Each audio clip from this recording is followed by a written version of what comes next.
Hello, my friends. It's time for Thought Shifting Thursday. So, listen, I know there's a lot of people that have pain. And, it hadn't occurred to me until right now. This can work for emotional pain as well as physical pain. Focusing today specifically on physical pain, but you can apply it to emotional as well. I'm going to give you a technique that can reduce pain, but I'm going to give you a little bit of hi there, JBK and Naomi. Naomi, you weren't the first to join. I started 2 minutes late today, but welcome everyone. So we're talking about pain and pain reduction today, how to reduce pain and sometimes even eliminate it without the use of any kind of medication or device or anything. So a little context though. So what is pain? I'm going to read something from this book, a favorite of mine. I don't have that many favorite books these days. Byron Katie's A Mind at Home with Itself. I've taught a class based on this book a couple times. She is, I think, the most enlightened person on the planet. And she's really, if you're not familiar with Byron Katie, she's got several best selling books. I'm not going to go into the backstory about her, but she's kind of living in an ideal enlightened consciousness. So what I'm going to read to you is something that may not seem very practical for most of us who haven't reached enlightenment yet, but it's something that we can get a glimpse of the truth that comes from enlightenment, okay? And by the way, she wouldn't call it enlightenment because someone being, in fact, she specifically says this, if one person is labeled enlightenment, then that creates separation. So there isn't enlightenment. There's just, one of her quotes that I really love is, I don't argue with reality because I'm a spiritual person. I don't argue with reality because it hurts, right? And she has a great process called inquiry. So I encourage you to go to thework.com. Her process is called thework.com, and you can get some great information on that. But today I just want to read this passage. Even physical pain is imagined. If you're in a lot of pain, you might not agree with that. And by the way, I was planning to do this a couple weeks ago. I thought, when I'm done with the last few videos were on life purpose, identifying life purpose, creating one's vision for how to fulfill your purpose in the most dynamic and meaningful and fulfilling ways, and then action steps on how to get there. So if any of that interests you, just go to the link to our YouTubes, or you can find it on Instagram or Facebook as well. So I was thinking about doing this for the last few weeks, and then I forgot about what I was going to do today. And then it came up of course, with my client this morning, who's in a very high level of pain on a scale of 1 to 10, 10. And so this is the process I did with her, which we'll get to in a minute. So even physical pain is imagined. When you're asleep, does your body hurt?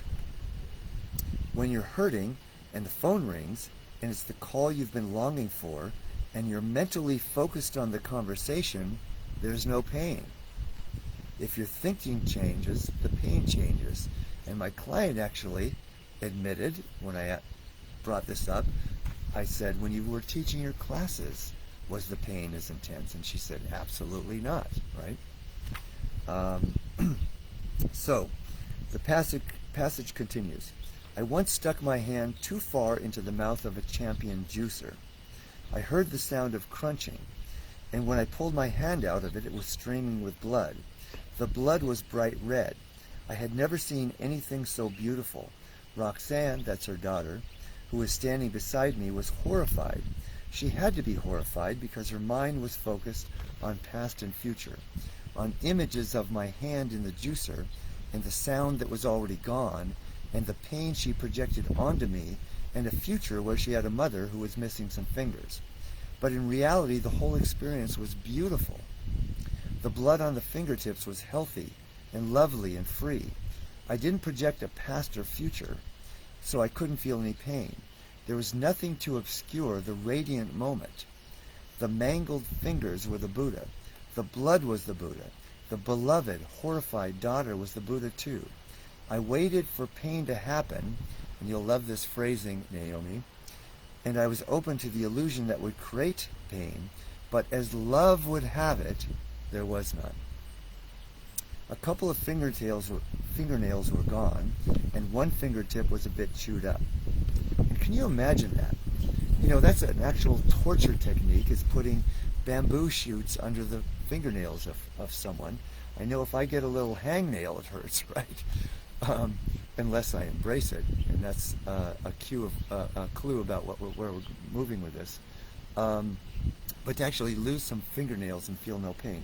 And she would admit there's times in her life when she does feel pain, but as love would have it, because there was no resistance in this case, there was no pain.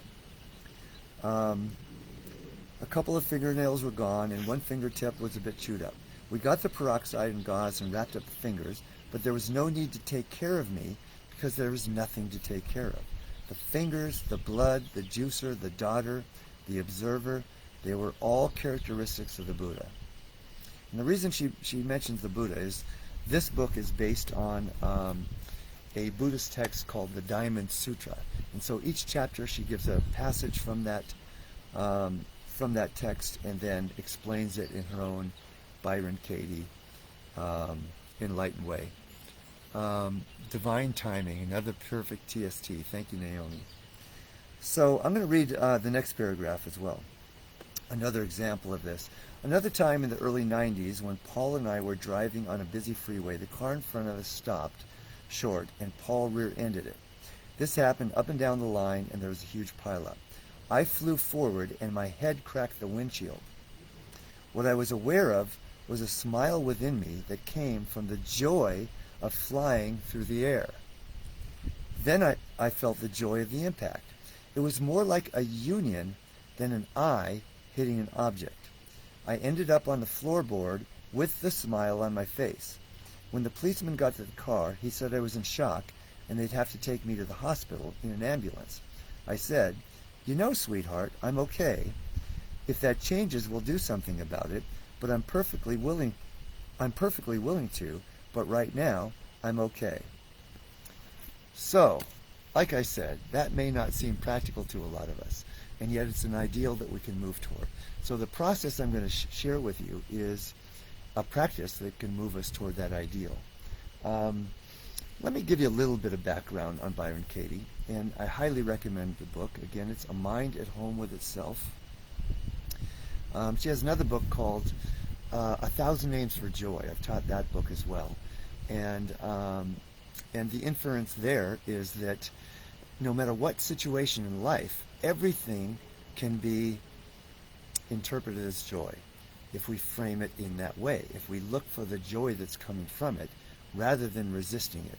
You know, if you've watched my videos or been in my classes, or if you're one of my clients, then you've heard me say many, many times, whatever we resist not only persists, but magnifies.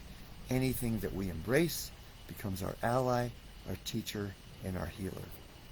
So if we resist pain, in fact, most pain is not caused by whatever the injury to our body may be. Most of the pain is caused by our resistance to the pain, right? And I think probably most of you, if not all of you, understand that and experience of that to some level. So a little bit of background on Byron Katie and how she got to this phase of enlightenment, if you want to call it that. She, I guess was a successful entrepreneur. And what I love about this book is she gives a lot more of her personal experience and background than she does in her other books, which is really helpful to understand. And so she was pretty successful, very successful entrepreneur. And but she had kind of de-evolved into this really horrible person, as she would describe it.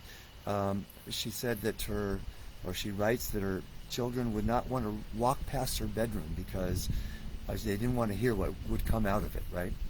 And so her family couldn't stand her anymore. She had ended up in a halfway house, the only place that would take her insurance. And they couldn't stand her either. They put her up in the attic. And so she woke up on the floor one day, and she would not call it a breakdown, but it probably was some sort of breakdown, similar to what Eckhart Tolle experienced in his, he would call it enlightenment, I think. And I think there was some form of brain damage. She wouldn't call it that either. But when I saw her lecture in Ojai, and her husband was on stage with her, she introduced him as her frontal lobe. So she recognizes that there's something different about her brain than most people's brains. And when when she did a Q&A, and when she'd answer questions, sometimes she wouldn't answer exactly the question that was asked, because her brain isn't always as logical as someone who hasn't had her experience. And yet, the answer that would come would be so enlightened that you wouldn't care that it didn't answer the question that was asked. So she, especially in the beginning, after this event occurred, she couldn't see separation. She couldn't even identify her as a separate person. She would say things like, "She's going to make breakfast," or "Katie is going to make breakfast," because she couldn't see herself as a separate individual. She was known. She lived in Barstow at the time, small town in California, and in the desert. And and pretty much everyone in the town knew her and called her this lit lady. And sometimes she would walk into someone's house and sit down, because she didn't understand how it could be someone else's house and not everyone's house, right? So that's a little bit of perspective for her. So if you're experiencing pain, here is the exercise. So imagining that you're speaking directly to yourself, or any discomfort in your body, even if you don't call it pain, just describe. Well, let's first ask this question. On a scale of 1 to 10, how painful is it right now? How painful has it been today before you were watching this video? And now just describe the pain to me in detail. You can write it in the comments if you want, and just describe it to me in detail. Tell me what it feels like. Is there a texture to it? Where does it hurt? Is there an image that comes along with this pain? Does it have a color to it? See just how deeply you can go into the pain in your description and experience of it.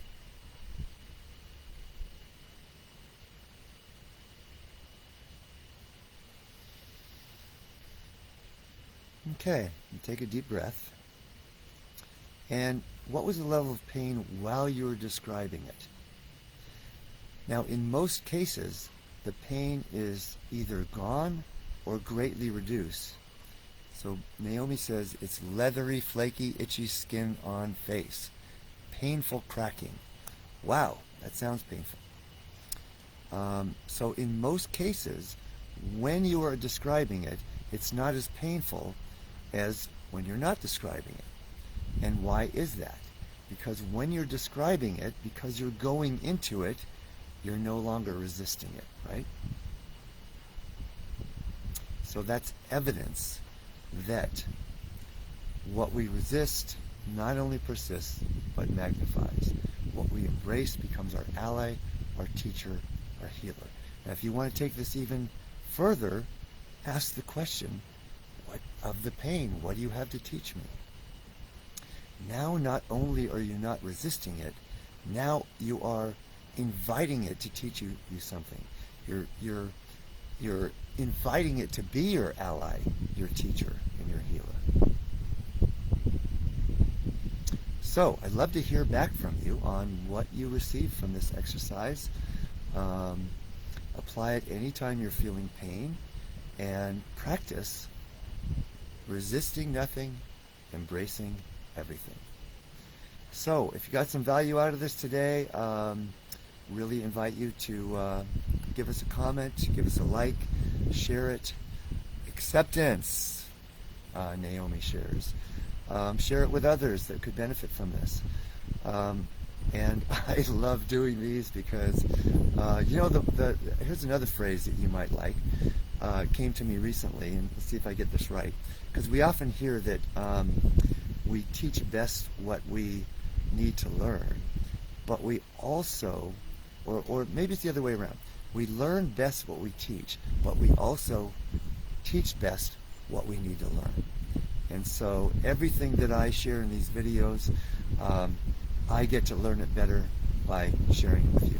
So let's spread the word. Let's have it be a pandemic of non-resistance. All right, and we'll have fun with that. And the good news about COVID, by the way, is experts say we're moving in the direction of herd immunity, or as some people call it.